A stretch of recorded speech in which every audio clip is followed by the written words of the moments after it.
दरअसल में ये लोग बौखला गए हैं। ये भूल गए कि इनके घर में घुस करके जब सरकार कार्रवाई कर सकती है, कहीं भी छुपे रहेंगे, वहाँ की जवान, वहाँ का शासन इनको छोड़ने वाले नहीं है। मुआवजा की भी घोषणा की है, मुआवजा थोड़ा और बढ़ा देना चाहिए।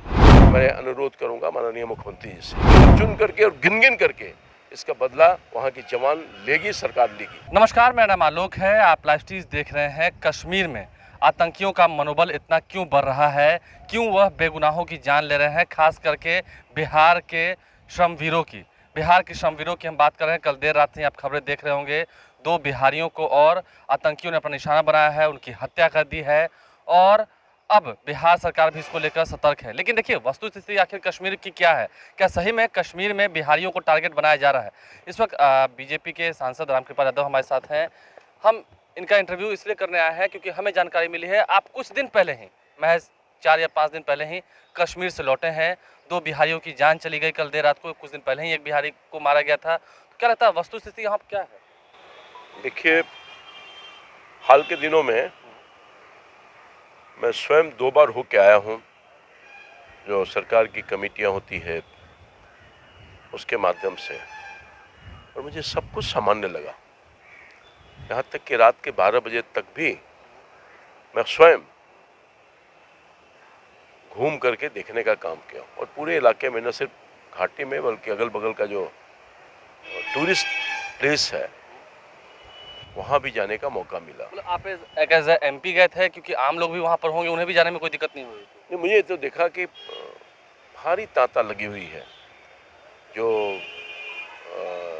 आम जन है, यानी पर्यटक लोग बाहर से काफ़ी तादाद में, और देखा ही नहीं कि वहाँ कुछ असामान्य है, सब सामान्य लग रहा था। और अचानक मेरे रहते ही वीरेंद्र पासवान, जो एक गरीब आदमी था, जो चाट और फुचका बेच करके अपना जीवन यापन कर रहा था, उसको टारगेट किया गया। टीचर का टारगेट किया गया, टीचर को टारगेट किया गया, और फिर कल दुर्भाग्यपूर्ण घटना घट रही है। और मैं समझ रहा हूँ कि निश्चित तौर पर विगत दिनों में जो वर्तमान सरकार ने काम किया है वहाँ पर, LG साहब के नेतृत्व में या प्रधानमंत्री जी के नेतृत्व में, डेवलपमेंट के बहुत सारे काम मैंने देखा। रोड बन रहे हैं, बिल्डिंग बन रहा है, डेवलपमेंट का दूसरे कार्यक्रम हो रहे हैं, और बड़े पैमाने पर वहाँ डेवलपमेंट का काम हो रहा है, और अमन चैन शांति बिल्कुल।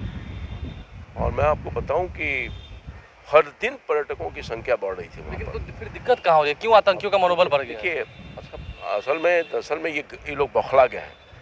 आतंकी लोग जो हैं वो बौखला गए हैं। बौखलाहट में इस तरह की कार्रवाई कर रहे हैं और निर्दोष लोगों को टारगेट कर रहे हैं। बिहारी ही नहीं बल्कि यूपी के लोगों को भी टारगेट कर रहे हैं जानबूझ करके। तो मैं समझता हूँ कि निश्चित तौर पर शायद ये भूल गए, क्योंकि इनकी सफाई अभियान बहुत बुरी तरह से सरकार ने की है, और ये भूल गए कि इनके घर में घुस करके जब सरकार कार्रवाई कर सकती है, एयर स्ट्राइक कर करके, तो ये लगता है दिन लोग भूल गए।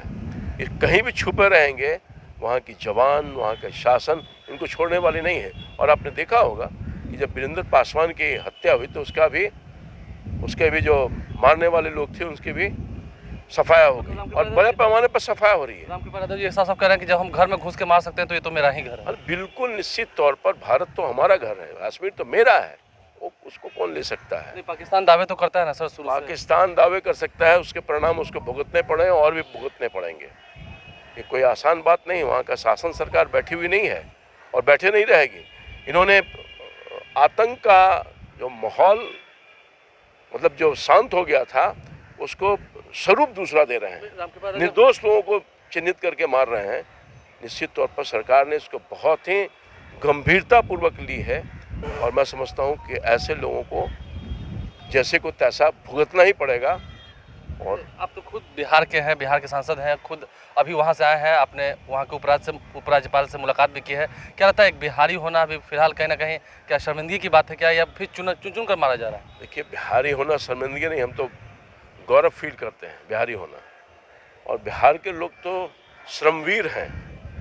देश के अन्य भागों में जाकर, यही तो खूबी है बिहार के लोगों को, कि लोगों को वहाँ जा करके अपना श्रमदान करके, अपने मेहनत पसीना बहा करके, खून बहा करके भी वहाँ के लोगों की सेवा कर रहे हैं और वहाँ के चमक को बढ़ाने का काम कर रहे हैं।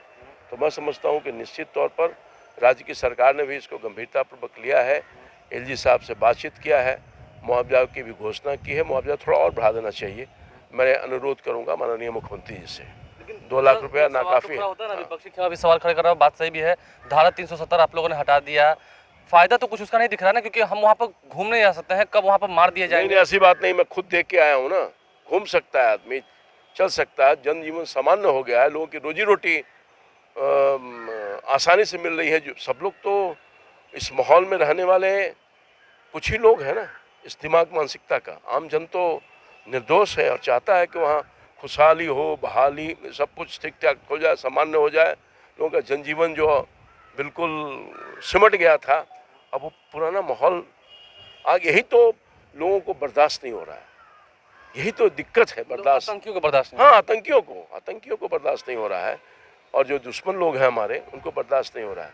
और फिर भी इन सब गिदर भपकी से हमारी सरकार हिलने वाले नहीं है, डोलने वाले नहीं है। जनता डोलने वाली है, उसका मुंह तोड़ जवाब होगा और निश्चित तौर पर चुन चुन करके और गिन गिन करके इसका बदला वहाँ की जवान लेगी, सरकार लेगी। हालांकि आप बात कर रहे हैं कि आप घूम के आए हैं, तो मतलब माहौल वहाँ पर कैसा है? क्योंकि आप दावे कर रहे हैं कि आम लोग जा रहे हैं, लेकिन यहाँ तो लोग डर रहे हैं। अरे भाई, मैं तो लेह लद्दाख भी गया, बाई रोड गया था।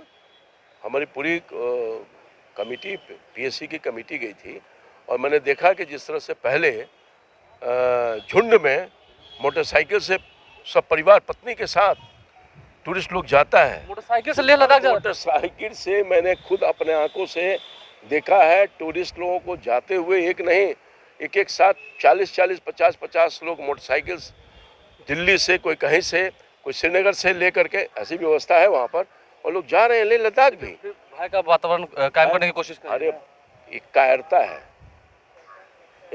है, कायर लोग हैं जो इस तरह से निर्दोष लोगों को चुन चुन करके आतंक फैलाने के लिए, दहशत फैलाने के लिए लोगों को मार रहे हैं। मनोबल तो उनका बढ़ रहा है। मनोबल नहीं बढ़ने वाला है। ये सरकार मनोबल नहीं बढ़ने देगी। निश्चित तौर पर इसका बदला लिया है और लेने का काम करेगी। मैं मृतक परिवार की आत्मा की शांति के लिए ईश्वर से प्रार्थना करता हूं और सरकार से मांग करता हूं कि मुआवजा की राशि थोड़ी और बढ़ा दी जाए ताकि गरीब लोग हैं सब, उनको सहायता मिल सके। देखिए, रामकृपाल यादव जो अभी हाल ही में कश्मीर घूम कर आए हैं, उन्होंने बताया कि वस्तुस्थिति क्या है, वहाँ पर हालात कैसे हैं। लेकिन अगर बिहारियों को मारा जा रहा है तो ये दुर्भाग्यपूर्ण है। और उन्होंने इस मुद्दे को लेकर वहाँ के उपराज्यपाल मनोज सिन्हा से भी बातचीत की है। कल देर रात को मुख्यमंत्री नीतीश कुमार ने भी कश्मीर के राज्यपाल मनोज सिन्हा से बातचीत की। अब देखना ये होगा कि जल्द कितनी बड़ी कार्रवाई करती है केंद्र सरकार, क्योंकि रामकृपाल यादव ने सीधे सीधे चेता दिया है कि जब हम आपके घर में घुसकर मार सकते हैं, तो हमारे घर में आप जो हरकत कर रहे हैं, आतंकियों को सीधा सीधे आड़े हाथों लेते हुए कह रहे हैं, तो समझिए अंजाम क्या होने वाला है। हमारे चैनल को सब्सक्राइब कर लें, साथ साथ फेसबुक पेज भी लाइक करें। धन्यवाद।